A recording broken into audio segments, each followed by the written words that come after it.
একটা adventurous ride আমি এই মুহূর্তে শেষ করলাম। 10 থেকে 11 ঘন্টার একটা অ্যাপ্রক্সিমেট অ্যাডভেঞ্চারাস রাইড মহাসিন্ধুর ওপার থেকে, মধ্যপর্ব প্রথম ভাগ এবং মধ্যপর্ব দ্বিতীয় ও শেষ ভাগ আজকের আমি এই মুহূর্তে শোনা শেষ করলাম।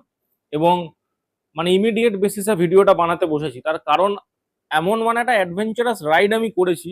মানে কি বলবো, টাইম ট্রাভেল থেকে শুরু করে আহ, প্রথমে তো অন্যান্য ডাইমেনশনে চলে যাওয়া, সেখান থেকে আবার ইরাক, সিরিয়া এই সমস্ত ভ্রমণ করে সব শেষে আবার ব্যাক টু হোম।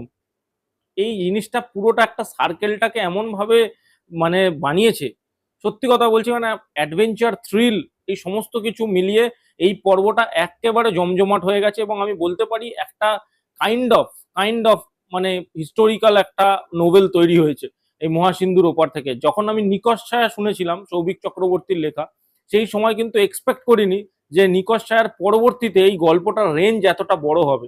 বাট এই গল্পটা কিন্তু মানে এখন যে স্কেলটা অ্যাচিভ করে নিয়েছে, সত্যি কথা বলছি, মানে এটা এক্সপেকটেশনেও ছিল না।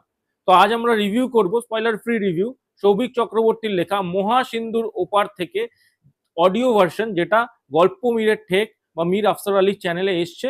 তার মধ্যভাগের প্রথম পর্ব এবং মধ্যভাগের দ্বিতীয় ও শেষ পর্ব দুটো একসাথে আমি শুনেছি। দুটো একসাথে ডিউরেশন হচ্ছে, যদি ধরে নিই, প্রথমটা 4 ঘন্টা 45 মিনিট এবং দ্বিতীয় খণ্ডটা হচ্ছে 5 ঘন্টা 33 মিনিট। ওভারঅল 10-11 ঘন্টা অ্যাপ্রক্সিমেট পড়বে।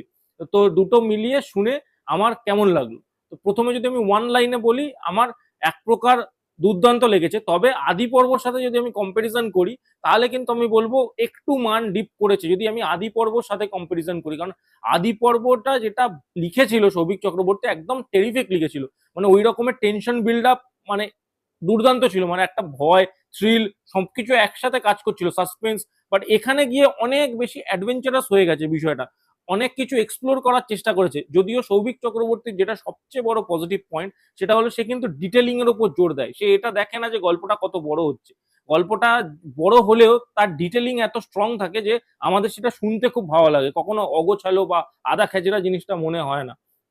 এক্ষেত্রেও তাই হয়েছে, সে কিন্তু প্রত্যেকটা জিনিসকে ডিটেলিং দিয়েছে এবং টাইম দিয়েছে, দিয়ে দিয়ে বিল্ড করেছে। তাই জন্য কিন্তু গল্পগুলো শুনতে খুব ভালো লাগে। দুটো পর্বই বেশ ভালো। তবে এখানে যে আমি গল্পটার একটা ওভারভিউ বলি, মধ্য পর্ব শেষ হয় এবং এই সরি, আদি পর্ব শেষ হয়। আদি পর্ব শেষে আমরা জানতে পারি যে দেবী ইনান্নার যে দণ্ড আছে সেটা কিন্তু খুঁজতে হবে।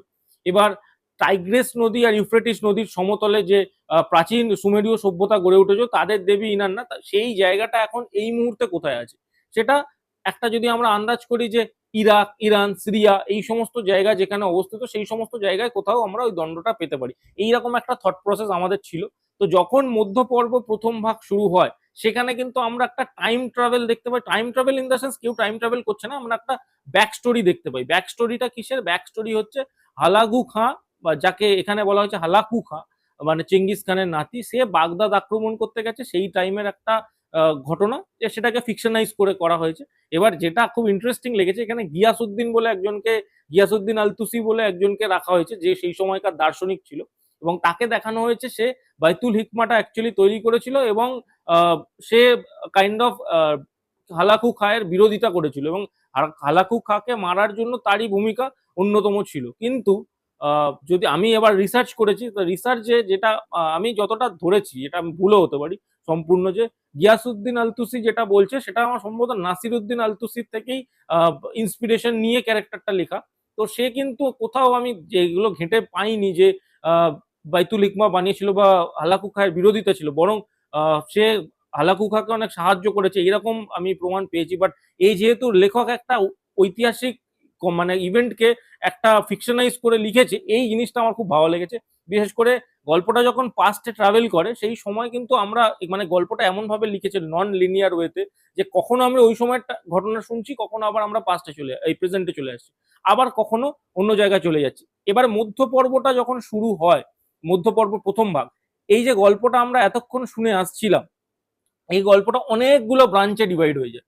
অনেকগুলো ব্রাঞ্চে ডিভাইড হয়ে যায়, কারণ একটা ব্রাঞ্চ হয় হালাকু খাঁয়ের সাইডটা 1200 খ্রিস্টাব্দ এরম সময়। তারপরে একটা ব্রাঞ্চ তৈরি হয়, যে ব্রাঞ্চটা কলকাতাতে নীরেন বাহাদুরি আছে, সেই ব্রাঞ্চটা। এবার এক চারজনের মধ্যে দুটো দুটো করে গ্রুপ করে ইরান সিরিয়ায় পাঠানো হয়। সেই চারজনের মধ্যে দুজনের গ্রুপে থাকে পল্লব আর রোশনি, এবং একটা গ্রুপে থাকে অপালা আর হচ্ছে সঞ্জয়। এদের দুজনের আবার আলাদা আলাদা করে দুটো পার্সপেক্টিভ ভাগ হয়ে যায়, সেই ব্রাঞ্চ দুটো আবার আলাদা আলাদা গল্প হচ্ছে। এবং আর একটা ব্রাঞ্চ ভাগ হয়, সেটা একটু স্পয়লার হয়ে যাবে, বাট এটাতে আমার মনে হয় না কারোর গল্পটা শোনার কোনো ইন্টারেস্ট নষ্ট হবে। সেটা হলো একটা নতুন ক্যারেক্টার এখানে আছে তারেক আজিজ বলে, সেই তারেক আজিজের পার্সপেক্টিভ দিয়ে একটা ব্রাঞ্চ ভাগ হয়ে যায়। তো এরকম করে টোটাল 6টা ব্রাঞ্চ ভাগ হয়ে যায়। তো এই ব্রাঞ্চ, প্রত্যেকটা ব্রাঞ্চের একটু করে গল্প শুনবেন, আবার একটা অন্য ব্রাঞ্চে মুভ করে যাবে। তো এরকম হতে থাকে, এবং হতে হতে হতে হতে যখন মধ্য পর্ব দ্বিতীয় শেষ ভাগটা যখন শেষ হয়, তখন সবকটা ব্রাঞ্চ এক জায়গায় চলে আসে, এবং এসে একটা সার্কেলেই মানে গোটা সার্কেলটা একটা জায়গায় এসে মিট করে। এবং এই জিনিসটা আমার খুব ভালো লেগেছে, যে জায়গায় শুরু হয়েছিল আবার আমরা সেই জায়গায় চলে এলাম। এর মানে এর পরবর্তী পর্বগুলো আবার শুরু হবে যখন, তখন আবার আমরা সেই টিপিক্যাল নীরেন ভাদুরী বনাম লোকনাথ, এই কনসেপ্টটা আমরা দেখতে পাবো, মানে ভার্সেস আবার দেখতে পাবো। কিন্তু যেটা হলো মেন পয়েন্ট, সেটা হলো এই মধ্য পর্বেতে আপনি লোকনাথকে মিস করবেন। আমি পরিষ্কার বলে দিই, যারা যারা এক্সপেক্ট করে আছেন যে লোকনাথকে তারা পাবেন, তারা কিন্তু লোকনাথকে মিস করবেন এই পর্বে। কারণ এই পর্বে কিন্তু লোকনাথের ভূমিকা একদম লাস্ট, মানে শেষ পর্বের একদম শেষে গিয়ে একটুকুনি আছে, একদম একটুকুনি, বাট সেটা মনে মনে আমার, বাট টোটাল পর্বটার মধ্যে লোকনাথকে আপনি খুঁজে পাবেন না। এটা মোর অফ আ মানে অ্যাডভেঞ্চার স্টোরি হিসাবে লিখেছে, লেখক ট্রিট করেছে অ্যাডভেঞ্চার এবং থ্রিল। এখানে আইসিসের একটা অ্যাঙ্গেল থাকে, যেটা নিয়ে মানে খুব ডিটেলিং এ লেখা হয়েছে, যে টেররিস্ট কিভাবে ইন্ডিয়া থেকে কিছু ছেলেদের তারা গ্রুম করে নিয়ে যায়, ব্রেন ওয়াশ করে, সেই জায়গাগুলোকে ভালো ডিটেলিং করে দেখিয়েছে। এটা খুব ভালো লেগেছে। সবচেয়ে বড় জিনিস, প্রতিটা ধর্মের এখানে যেহেতু আমরা যখন নীরেন ভাদুরীর এই গল্পটা শুনছিলাম, নিকশ ছায়া বা এগুলো আমাদের টিপিক্যাল বাঙালি এবং তন্ত্র চর্চা, এই হিন্দুত্বর এই একটা ব্যাপার ছিল, কিন্তু এখানে লেখক কি করেছে, সমস্ত রকম ধর্মকে কিন্তু মানে ইয়ে করে দিয়েছে, মিক্সড করে দিয়েছে। তো সব কিছুতেই দেখা যায় তন্ত্র চর্চাটা সব ধর্মতেই কমন, এইগুলো কিন্তু লেখক করেছে। এটা কিন্তু সৌভিক চক্রবর্তী বেশ ভালোই করেছে, মানে শুনতে বেশ ভালোই লাগছিল গল্পটা। তো এবার যদি আমি বলি পারফরমেন্স, পারফরমেন্স কার কেমন ছিল, সবার প্রথমে আমাদের কুর্নিশ জানাতে হবে দীপকে, কারণ দীপ যে ন্যারেটিং করেছে, দীপ মানে কুর্নিশ জানাতেই হবে। এত বড় ন্যারেশন এবং একই রকমের টোন মেনটেন করে, মানে সত্যি বলছি, এটা একটা কুর্নিশ জানানোর মতো কাজ করেছে। মানে এই জিনিসটাকে যদি না আমরা বলি বেশি করে, তাহলে এটাকে আমি মনে করব এই রিভিউটা জাস্টিস করতে পারবে না, এটাকে বলতেই হবে। কারণ এত বড় একটা গল্প, মানে 5 ঘন্টা 33 মিনিট, এটা অনায়াসে যদি ব্রেক করা হয় দুটো খণ্ড হয়ে যাবে। তো সেটা একটা পার্টের ডিউরেশন, সেই একটা পার্ট এবং আর একটা 4 ঘন্টা 45 মিনিট, এই টোটাল পার্টটাকে যেভাবে ন্যারেট করেছে, এই যে টোন মেনটেন করে, সত্যি তুখর, মানে দুর্দান্ত লেগেছে। ন্যারেশন ফাটিয়ে দিয়েছে, মানে এটা বলতেই হবে, মানে একদম 10-এ 10। এখানে ন্যারেশনে কোনো প্রশ্নই নেই, কোনো কোয়েশ্চেন তোলা। হালাকু খাঁয়ের ভূমিকায় রজতাভ দত্ত হেভি অভিনয় করেছে, মানে তার গলার ভয়েস, এই যেরকম একটা ভিলেনিয়াস মানে আনা উচিত ছিল তার ভয়েসের মধ্যে জোর, মানে একটা আমরা যখন গল্প শুনি আমরা চোখ বন্ধ করে ইমাজিন করি সেই ক্যারেক্টার গুলোকে, সেই ইমাজিনেশনটা মানে করাতে কিন্তু সক্ষম হয়েছে রজতাভ দত্ত। গিয়াসউদ্দিনের চরিত্রে রজত গাঙ্গুলি বেশ ভালোই। এছাড়া আগের যারা ছিল, পল্লবে সৌমক এবং সঞ্জয়ের ভূমিকায় অনুজয়, অপলার ভূমিকায় ঋতুপর্ণা, রোশনির ভূমিকায় দেবী, তুখর কাজ করেছে, তুখর। বাকিরা সবাই ভালো, বাট রোশনির জায়গাটা যেটা দেবী, আমি আগের পার্টেও বলেছিলাম, এই মানে দেবী বলে যে মেয়েটি আছে, এর কিন্তু অ্যাকচুয়ালি মানে যখন অ্যাক্টিং এ করে, মানে ভয়েস অ্যাক্টিং করে, দুর্দান্ত লাগে, এটা কিন্তু বলতেই হবে। এবং আরেকজনের নাম যেটা মানে এখানে মানে মেন হাইলাইট এবং মেনশন যাকে না করলে আমি মনে করব এই রিভিউটা খুব বেকার হয়ে যাবে, সেটা হচ্ছে তাকি আলটুসির ভূমিকায় সুদীপ মুখার্জি। এক্সিলেন্ট, মানে তার যে ক্যারেক্টারটা কিভাবে সুইচ হবে, মানে ক্যারেক্টারের যে মানে কি বলবো, মানে বললেই স্পয়লার হয়ে যাবে, বাট তার যে ক্যারেক্টার সুইচ, মানে ভয়েস সুইচ হবে, সেই এক থেকে আর এক, মানে যেভাবে কি বলবো, মানে নিজের ক্যারেক্টার সুইচ করবে তুখর, মানে ও, আপনি, আমি গ্যারান্টি দিচ্ছি, আপনি যদি তাকি আলতুসির ভয়েসটা যখন আসবে, তাকি আলতুসির এন্ট্রিটা যখন থেকে হবে, এবং লাস্ট মোমেন্ট অবধি আপনি এই ভয়েসটাকে মানে কখনো খারাপ ভাববেন, কখনো মানে কি বলবো, মানে এই ভয়েসটা ফাটিয়ে দিয়েছে, মানে এইটা আমি যদি না বলতাম তাহলে খুব বাজে রিভিউ হতো, মানে তুখর তুখর।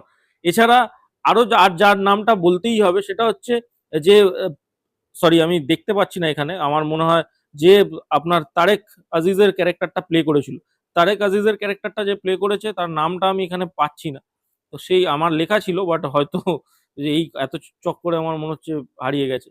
তো তার ক্যারেক্টারটাও দুর্দান্ত যে প্লে করেছে, মানে লাস্টের দিকে বেশ ইমোশনাল করতে সক্ষম হবে এই তারেক আজিজের যে ক্যারেক্টারটা প্লে করেছিল। এছাড়া আরো অনেকে মানে ভূমিকা দিয়েছে, ক্যারেক্টার প্লে করেছে, আহ, তারা সকলেই ভালো। তিতাস এই মানে গল্পটার মধ্যে প্রায় নেই বললেই চলে। টোটাল আমি যদি দেখি তিতাসের এটা আমি খুব একটা পাইনি। ও তারেক, সরি, তারেকের ক্যারেক্টারটা এনামুল খান বলে একজন ভয়েস দিয়েছে, আমার লেখাই ছিল, খুব ভালো ভয়েস দিয়েছে, মানে বলতেই হবে। এছাড়া বাকিরাও খুব ভালো, বাকিরাও নিজেদের জায়গায় অবশ্যই সক্ষম। এবার যদি আসি এই গল্পের একটা নেগেটিভ সাইডে, তো এই গল্পের একটা নেগেটিভ সাইডও আছে। এই গল্পটা এতটা বড় নাও করতে পারতো কিন্তু সৌভিক চক্রবর্তী, মানে এটা কিন্তু আপনার লাস্টে ফিল হবে, কারণ গল্পটা অবশ্যই কিছু কিছু জায়গা কিছু কিছু জায়গা ছিল যেগুলোকে না দেখালে হয়তো, না এস্টাবলিশ করলে হয়তো গল্পটার মেন মজাটা হারিয়ে যেত। বাট এই গল্পটা কিন্তু এত বেশি লেন্দি এবং এত বেশি বড়, মানে শুধু শুধু এতগুলো ব্রাঞ্চকে ডিভাইড করে নাও করতে পারত। আর একটা ব্রাঞ্চের তো ডিভাইডেশনটা মানে অলমোস্ট, এই গল্পটার যদি আমি শুধুমাত্র শুনে বলি, তাহলে আমার খুব একটা কি বলবো, মানে একটা ব্রাঞ্চ যেটা বিশেষ করে দুজন মানে সৌমক যে ক্যারেক্টারটা প্লে করেছে পল্লব এবং তার সাথে রোশনি, এরা দুজন যখন এতে যেতে চায়, যে ইরাকে যেতে চায় বা সিরিয়াতে যেতে চায়, সেই জায়গাটা থেকে যে গল্পটা একটা আলাদা ব্রাঞ্চে যাবে না, এই জায়গাটা কিন্তু মানে অনেক ক্ষেত্রেই মনে হবে যে আননেসেসারি। আর একটা জায়গা আমি বলবো, একটা ডাইমেনশন দেখানো হয়েছে গল্পটার মধ্যে, যে মানুষের এই জগতের মধ্যে একটা অন্য ডাইমেনশন, সেখানে একজন যাবে। এবং রোশনি ক্যারেক্টারটাকে যেমন ভালো, রোশনি ক্যারেক্টারটা যখন প্লে করেছে দেবী, দুর্দান্ত প্লে করেছে, তার ক্যারেক্টারটার সাথে আপনি কানেক্টেড ফিল করবেন। আমি কিন্তু বলেছি আপনি তিতাসকে মিস করবেন না, তার একমাত্র কারণ কিন্তু রোশনি। এবং আপনি যদি কমেন্ট সেকশন দেখেন, অনেকেই কিন্তু এটা বলছে যে আমরা কিন্তু রোশনিকে হারাতে চাই না তিতাসের জন্য। যদিও আমার মনে হচ্ছে গল্পের টোনটা, গল্পের এটা কোন দিকে যাচ্ছে আমি বুঝতে পারছি, বাট রোশনি ক্যারেক্টারটার উপর আপনি কিন্তু কানেক্টেড ফিল করবেন। এবং তবে একটা জায়গায় এই ক্যারেক্টারটাকে এত মাসি ওয়েতে, এত কমার্শিয়াল ওয়েতে রাইটার লিখেছে না, মানে ওটা দরকার ছিল না। মানে কি বলবো, যে একটা মানে আদি পর্বতে আপনি শুনেছেন রিপোর্টিং করতে যায় নর্মাল গাড়ি নিয়ে, টোটো চড়ে, রিক্সা করে যায়, সে হঠাৎ করে ডার্ট বাইকের স্টান্স দেখাচ্ছে, এইগুলো মানে এত সুন্দর ডার্ট বাইক চালাচ্ছে, এগুলো মানে একটা জায়গায় আছে, আপনি গল্পটা শুনলে বুঝতে পারবেন। একটু একটু আননেসেসারি মনে হবে, একটু মানে গোজামিল মনে হবে, বাট যেহেতু গল্পের রাইটিং ওভারঅল ভাবে খুব স্ট্রং, সেহেতু গল্পটাকে ফ্লোতে নিয়ে চলে যাবে, আপনি খুব একটা মানে বোরিং ফিল করবেন না। এই জায়গাটা কিন্তু আপনার খুব ভালো। একটা ক্যারেক্টার আছে, যাই ক্যারেক্টারটাকে আপনার একটা ফেজে খুব ভালো লাগবে, অভয় ছেত্রী বলে একটা ক্যারেক্টার আছে, এই ক্যারেক্টারটাকে আপনার খুব ভালো লাগবে, এটা আপনি দেখতে পারেন, মানে খুব ভালো, মানে একটা জায়গায় যখন এন্ডিং আছে খুব ভালো লাগবে। তো ওভারঅল রাইটার চেষ্টা করেছে সব কিছু অ্যাসপেক্টসকে নিয়ে আসার। তবে একটা জিনিসের অভাব কিন্তু আছে, সেটা হলো ভয়। ভয় আপনার ভূতের বা জাম্প স্কেয়ার দিয়ে যে ভয়টা পাওয়ানো হয়, সেটা কিন্তু খুব একটা আপনি এই গল্পটার মধ্যে পাবেন না। মোরাদলেস আপনি অ্যাডভেঞ্চার, থ্রিল, টেনশন এইগুলো সব ফিল করবেন, কিন্তু ওই ভয় ব্যাপারটা, যেটাকে ভূতের ভয়, যেটা আমরা অন্যান্য গল্পে নিকষ ছায়াতে বা এতে পেয়েছিলাম, অলৌকিক ভয়, সেইগুলো আপনি খুব একটা কিন্তু পাবেন না। এছাড়া নীরেন ভারদুরিও খুব কম স্পেসে আছে, আর যেটুকু আছে খুব ভালো। মীর আফসার আলী খুব ভালো প্লে করেছে। ওভারঅল আপনাদের কি মতামত অবশ্যই কমেন্ট করে জানান।